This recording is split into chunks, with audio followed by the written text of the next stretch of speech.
Pesa tadier onge. To obed kamano to budget be nyaka ndiki. Nikech ka onge budget to onge kaka serikal be nyalo tiyo. King'iyo wachni sani vijende ok nyalo nyombo nikech onge pesa. En nikech vijende onge tich. Onge kaka ginyalo timo ohala. To king'iyo a finance bill ma one go this time. Yes.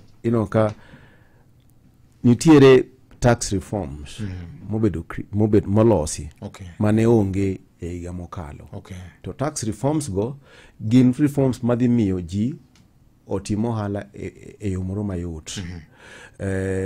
Mondo jo timo ohala nyalo ndiko vijende mang'eny. To vijende giwegi bende ginyalo chako ohala. King'iyo digital lenders, digital tax, there's a reform moket kanyo molosi ma tax ma joma miyo vijende pesa,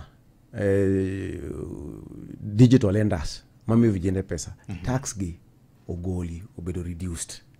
Nango mondo ginyalo miyo vijende pesa e yo moro mowinjore. Okay. Kendo yo moro madwarore. Okay. Mondo vijende onego bed nigu uwezo moro manyalo timo